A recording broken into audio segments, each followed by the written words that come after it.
Todd's on vacation this week, but that does not mean your garden has to suffer. Although I'm still going to use it as an excuse. Before he left, though, Todd visited his friends at Pemberton Farms for tips on getting those nasty grubs out of your garden. You know, there's really only one type of pest you have to worry about for your lawn, and it's these little guys, grubs. And what you want to do right now is to look to see if you have grubs in your garden.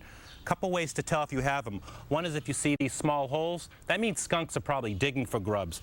And you also want to look and see if you have brown patches in your lawn. Do a sampling. Peel the lawn back, check and see if you have about 6 to 8 grubs per square foot. If you do, you probably want to treat. A couple ways to treat. One is a chemical-based Bayer. Active ingredient is merit. Spread it on your lawn, very fast acting. The second is milky spore, which is organic. It's a bacteria that gets introduced into your soil. Spread it. A couple years to become effective. Both effective. I like the milky spore. Today's Gardening with Guttner segment, we learn how to draw birds in while keeping other pests away. Primarily a wintertime activity has now become a 12-month activity. I, for one, enjoy feeding the birds in the summertime especially, so I can sit outside and enjoy them. There's so many different types of bird feeders out there to get. I'm going to show you a couple that I have. One of them is my hummingbird feeder, and although I've never seen a hummingbird here in my backyard, I haven't given up hope, and I have one of those. The second one is my all-purpose feeder. I attract a lot of different types of birds here. I have cardinals, blue jays, sparrows, a lot of different types with this feeder. And then this one attracts the most beautiful birds, the finches, the yellowtail finches, thistle seed. They love it. You know, when going to your store and looking for different types of bird food and bird feeders, there's so many to choose from, and I brought some of the more popular types here. When it comes to food, makes it very simple. There's finch food, there's a nice mix, attracting cardinals, sunflower kernels, really simple, attract various types of birds. And the same thing with bird feeders. There's so many different types. I have a nice assortment of all the different types in my yard, and this one also is very popular, a good all-purpose tube feeder that you can use. You know, one of the most popular questions I get asked in my garden center is, how do I stop those squirrels from eating the bird food? And there's a lot of different ways to do it. One of them is you can purchase a baffler. What you do is you attach this to a pole. If you have a pole in your yard, squirrels can't get up. I'm a big fan of home remedies, and I use Crisco. I put the Crisco on top of my bird feeder. It's pretty funny watching the squirrels try to slide off of it. You can also grease your pole, and they can't climb up that either. You can also go out and purchase different types of bird feeders that are squirrel-proof. Here's one here. This one's pretty neat.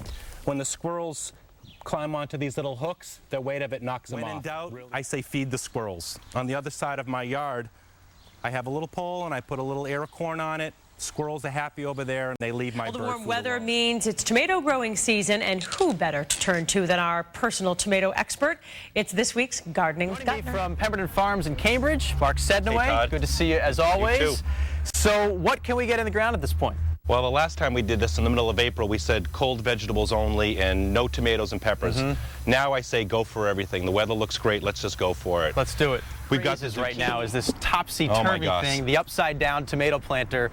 What is this thing, and is it good? It is good. I mean, for people that can't plant tomatoes in the ground, I think it's a great tool to use for a space saver, and we've planted one up for you to take a look at. It's a small tomato, but it will grow and it'll produce fruit. Produce a lot of fruit, like it were if you put it regularly in the garden, stand straight up? Containers are never as good as the ground, but very good as well. Okay. When you got the tomato in the ground, you need to stake it. That's a big thing, right? It is. Well, first off, you know, when you buy a tomato that's about this size, what you want to do is remove a couple of the stems and plant it at about this depth. Okay. It'll help encourage a strong root system, stalk, and then it will begin to grow. Once in the ground, you can support them with tomato cages. I recommend the heavy-duty stake. Okay. This will go in about 1.5 feet, and this is really sturdy, not those little bamboo stakes that are really tough to. Well, it is Tuesday, of course, which means it's time for Gardening with Guttner, and I have a hunch. But we're in the backyard of Mark Saidnawey. He's the owner of Pemberton Farms in Cambridge on Mass Ave. And you'd think that a local garden expert wouldn't have problems with his gardens. Oh, boy. But you have some big ones, too, just like the rest of us, right? Plants that should be in full bloom right now, and they're not, right? My daylilies are normally wide open right now. They're just starting to bud up. Okay. My thistle is normally in bloom. It's in bloom and it's being eaten. Buy the water-soluble bloom boosters and attach it to your hose end feeder. Nice. And just blast your plants, your blooming plants you want to blast right now. You just put on an application, what, a couple of days ago? I did it a couple of days ago. I'm doing it, the recommendation is every 2 weeks.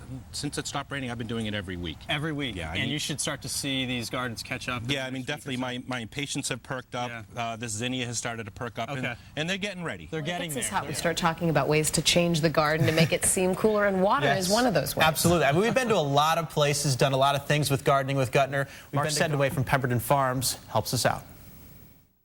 We've covered a ton of different topics on gardening with Guttner, but never a water feature. Mark, how difficult is it? It's actually very simple for the home gardener to do. If you have a patio, that's all you have to work with. Get a plastic container, fill it up with water, a couple water plants, maybe a little fountain noise. There you go. The next step would be getting a preform. Okay. Buy this anywhere. Dig a hole? Dig a hole, sink it in, fill it up with water, some plants. Actually big enough for a couple fish too. Wow. Or you can do what we've done here. We've got a pretty large pond here. We've got an assortment of water plants, and of course we take care of our fish in here. You've got some fish. How difficult is it to take care of those? Well, they're pretty easy. You know, what's most important about them is winter survival. Okay. And what's important is you need 18 inches depth of the water to keep them going in the winter time. And you also need to make sure that it doesn't freeze totally. I have a pump going. All right, doesn't sound that difficult. Nope. Mark, thanks a lot. You're welcome. Came on quick this year, and chances are you didn't meet all your gardening goals. But believe it or not, you still can. Mark Saidnawey from Pemberton Farms is going to give us some late summer, early fall tips on plantings. You know, at my garden center, the most asked question this time of year is it safe to plant perennials right now, or can I relocate a tree from one side to the other? And my answer is yes. This Japanese maple. I dug this up from the other side of my yard and moved it over to here. What's important is when you transplant it is you want to dig as much of the root ball as possible when you move it. You might need some help moving it, but you want to get it in as quickly as possible and keep it well watered once you've done that. I think now's a great time to plant new gardens. I just put this in just the other day with one of my helpers from my garden center.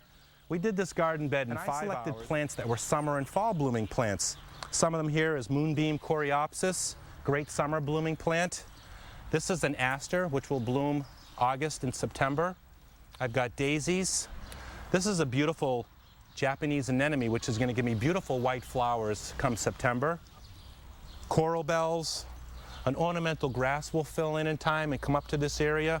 Got to be a little patient when you put it in a new It's going to be a beautiful new border that I just added. The key is proper watering. If you're going to plant this time of year, be sure to water it. I'm watering this in the morning, and I'm watering it again in the afternoon. So there you go. Good luck installing and transplanting. Story last week about how grocery prices are way up because of the cost of vegetables. They went through the roof because of the cold weather in Florida, but you can save money by planting your own. That's right. Today we're gardening with Guttner, and this afternoon Todd's showing us how to get our vegetable gardens in good condition even this early in the year. Strip of land I have here. I think you've got a great space here to work with. What you want to do is rake up the soil. And we started to do this a little bit, and it's great looking soil. It's very loose and fine. But you definitely want to add some soil amendment to it, some compost. So some compost here, and what do we have over here? Well, they're both types. This is shrimp and seaweed. Shrimp and seaweed sounds tasty. It is. I think I'd use that one. Okay. All right. So we've evaluated the soil. We've done some additives to it. Get it ready for planting. What can we actually put in the ground now? Well, what is it? Towards the end of April, so it's still a little early to get out there with those tomatoes and peppers and cucumbers. Right. So we can do our cold crop vegetables. And you should be sowing in your pea and bean seeds. Now, peas and beans, I know they like to climb.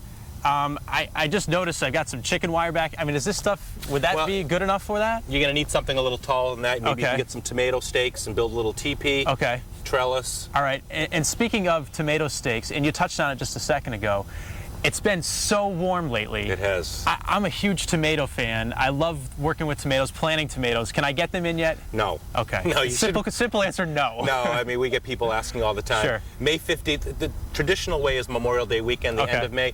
I say get them about May 15th. Pick out the varieties you like, but middle of May. Hold off till...